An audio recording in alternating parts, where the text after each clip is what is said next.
How you doing today, guys? If you can excuse my generally unkempt appearance, I've kind of got like a mushroom hairstyle going on here. I got to get that taken care of. But if you can look past that, I've got a quick video I wanted to put out, and that is about what a lot of people call WROL. And that, for those of you who may not know what that is, it's an acronym that means without rule of law. And it's used by a lot of people, especially on YouTube, to describe a shit hit the fan scenario and to differentiate between something localized or not that serious, where government and infrastructure and, more importantly, police and emergency services are still active and there's still a rule of law, and differentiating that from a scenario that may be described as like Mad Max or anything where there is no rule of law. And this is used quite frequently, and it seems to sort of be assumed that any serious enough disaster will be a without rule of law scenario. And things that are brought up as an example of this are like Katrina, where it was kind of like mayhem for a while in certain parts of the city. But what I wanted to talk about was that this whole idea of there just being like a kind of a stark delineation between rule of law and no rule of law is sort of a myth. And what you'll get in a lot of situations is where there are certain people, many times a lot of them will be government officials even,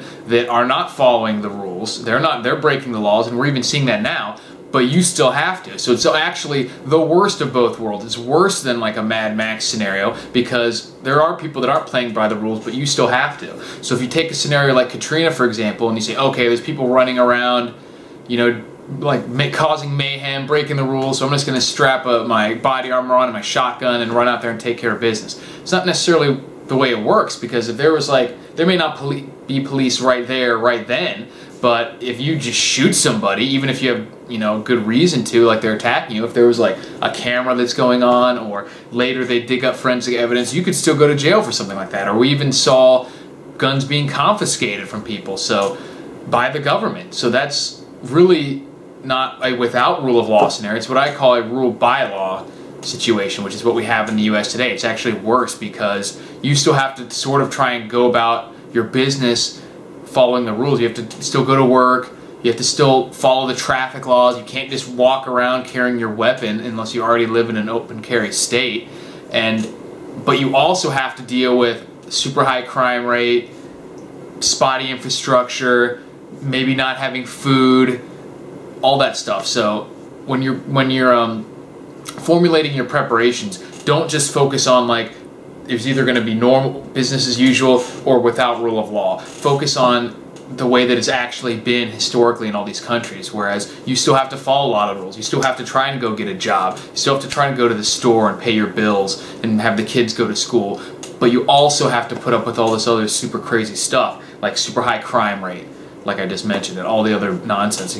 Food is hard to get. So don't just prepare for Mad Max, and don't just prepare for business as usual. Prepare for meeting your needs in a hybrid situation, which is actually most realistic based on, you know, what history has shown us. Because, I mean, when you think about it, how many real without rule of law scenarios have come up, especially in the last, you know, 100, 200 years? I can think of almost none. I mean, you have a couple war-torn situations in, you know, Eastern Europe maybe, or Asia or something, where there were localized situation where there really was kind of an anything goes situation.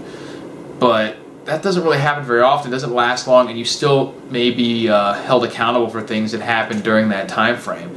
And so you can't just go do whatever you want. So keep that in mind, guys, when preparing and when watching other people's videos about without rule of law. And I'll talk to you guys later. Let me know what you think about that.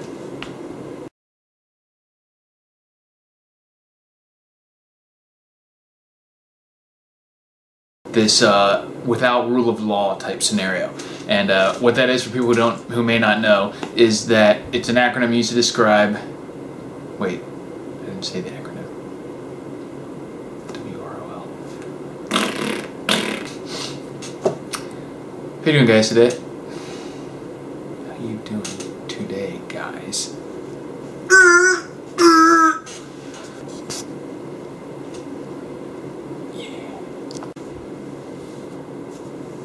I do me.